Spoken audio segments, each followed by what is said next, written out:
Rise and shine, campers. I couldn't resist. Before we go on our camping adventures together, I want to talk to you about being prepared when you go out into the woods. A lot of people think this is a very costly venture, but it's really not. You just have to know the right gear and have a little common sense. I want to show you the SOL Trail Ready Kit, one of the most affordable, easy to use, easy to pack kits I have found on the market that's ready to go. I keep this kit with me at all times in my Jeep, and I'm ready to grab it when I go for a short walk or put it in a larger pack if I go out on a larger adventure. Let's talk about what the kit contains, and I just looked this up. It's about $42 online. First of all, you get a very nice bag with a strap that you can put right on your waist and you're ready to go. Secondly, it has a space survival blanket in a signal orange color.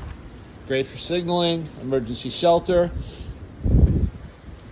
Keeps you dry, retains 90% of your body heat. What more is there to say? Secondly, there's a very nice, ingenious little multi-tool with a lot of useful features. Box cutter, little cutting blade, even a bottle opener. Some extra cordage, nice sleeve to not cut through the pack. Fire tinder, fire quick fire tinder.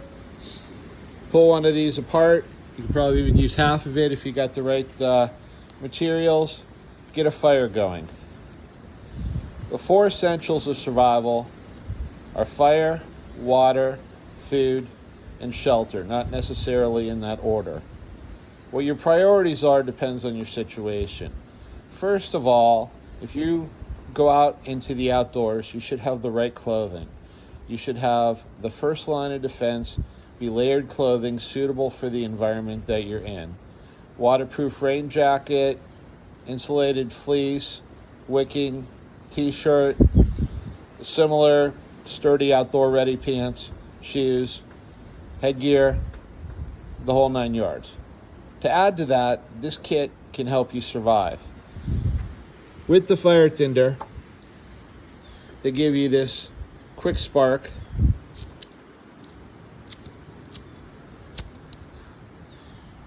fire starter, which is a lot more reliable than a lighter that can lose fuel, or matches that could be wet or broken. Who does not know what duct tape is? But how many times do you have duct tape when you actually need it? If you go out into the woods and you're prepared, you always carry it with you. It could do so many things, from tape a blister, patch a hole in your tent, your rain jacket, actually serve as an emergency bandage if you're wounded. And by the way, it can also be used for fire tinder. Signaling mirror. You always want to have a way to signal for rescue, maybe 3 ways. If you got fire, you got an orange space blanket, you got a signal mirror, got a survival whistle in here, calling for help. There's even a really, really cool gear repair kit included in this kit. I have never seen any other kit in this price range include that. Well, cordage. You can never have too much cordage. SOL has some really cool 550 paracord here. I have not looked at it to see if there's extra features in there, such as fishing line or fire tinder, but this and the space blanket, you got some shelter. I love this little thing. Hygiene's important in the woods. You got a compressible little towel. Great for cleaning up, washing up, whatever you need. Helps to know where north is too when you're hiking. Small fact, no one walks in a straight line. You can go in the woods on a short walk, and if you don't keep your bearings, you're going to go in a circle and you're going to get lost. With a compass, you can always point the direction you're going. Well, go 180 degrees and you'll generally get back to where you were. If you're using a road as a starting point and you hike in north and you hike out south, guess what? You're going to probably hit that road. In survival, the best thing for you to do, though, is do what's called an offset, because you're going to drift. You're going to drift left or you're going to drift right. So let's say your car is parked at the side of a road. It's best to offset a little bit so that you know you're going to hit the road behind your car and have to walk forwards towards it. Let's say if you're going southeast to get back to your car, and know that that's the direction you have to travel once you hit the road, so your car's not behind you and you're walking forward. I always augment my kits. I can never have too many ways to make a fire. So, a little Bic Mini lighter can't hurt. Food, well, hopefully there's wild edibles and trout, and I packed some other stuff, but anyway, GU. Runners use it, ultramarathoners use it. I'm very partial to vanilla. It gives me that little kick of energy to make my way back to safety. And of course, my other favorite is the Cliff Bars, the Cliff Bar blocks. Got a good taste, you can chew them, keeps you going. Let's talk about some other priorities to survival. First of all, safe water to drink is number one. Yes, if you're in a survival situation and you have to drink water to survive, you're probably going to get back to safety before the nasty stuff kicks in, but who wants a couple of weeks of that and some heavy-duty medication, if you're lucky? Well, the best thing to do is take some kind of water purification kit with you. Two of my favorites are the Gray L water purification bottle. This works like a French press. And again, I'm going to open this up. Lid comes off. There's an inner bottle. You see that down there? That's the filter. It also takes out viruses, which I like. I prefer to have my water as clean as possible. I like viruses being taken out, or at least the thought of it, even though it's not really necessary in North America. This works like a coffee press. You got this cylinder cartridge on here. It's about 25 bucks. It's good for 300 presses. The only caveat is when you are done using the bottle, take it apart. Take the filter off. After you've pressed one or two clean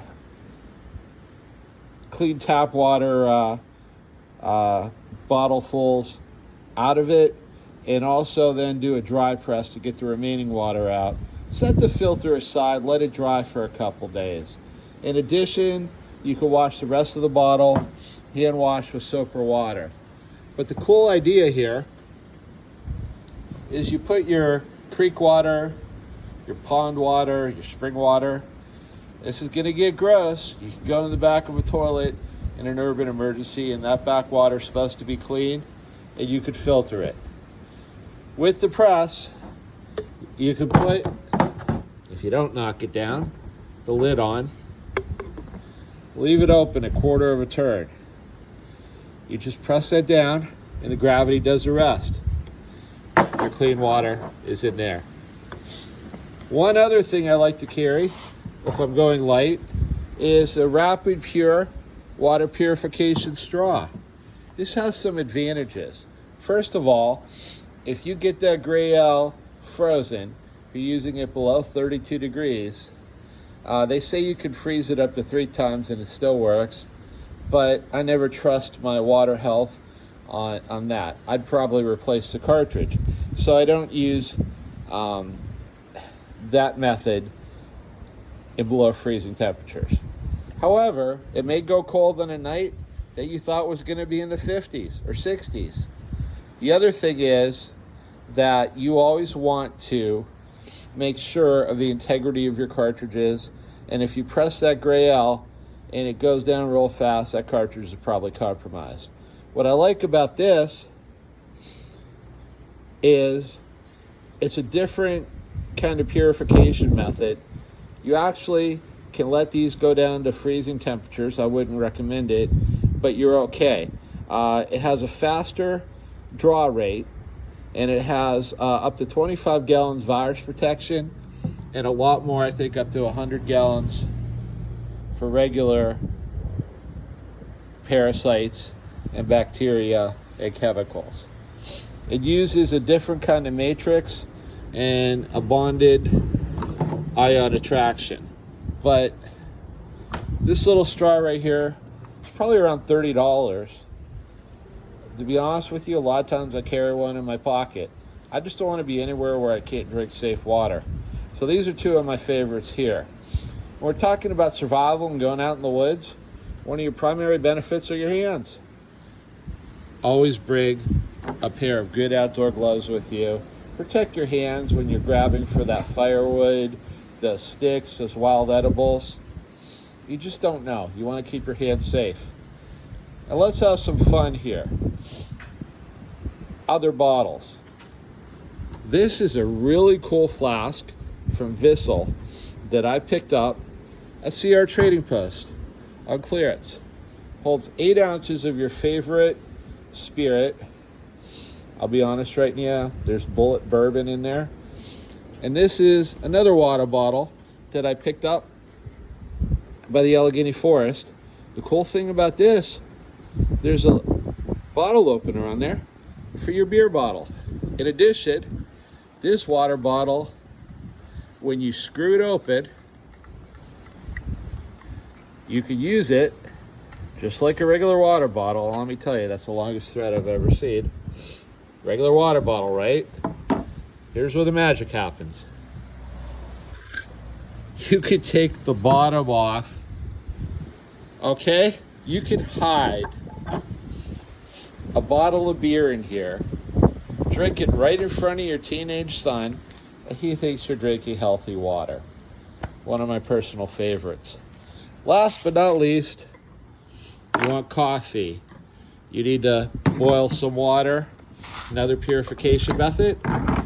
One of my favorites is this jet boil stove. Cup comes with you. You got a bottom lid. Stove screws right on to your isobutane cartridge. There's a handy dandy little support for it. There's even a bottom piece to the stove that you can hide a lighter in. I got this off of Amazon. It's a piezoelectric. And last but not least, I could use this as a food container, to drink water, to share. So, when you go out camping, you always want to be prepared. When you go out for a short walk in the woods, you still want to have the necessary means of survival with you. So this is just another short video to talk to you about preparedness before we go on our camping adventures. Thank you for tuning in. Please like and subscribe. I'm trying to actually get up to 1,000 subscribers on this channel so that I can do live streams. Thank you.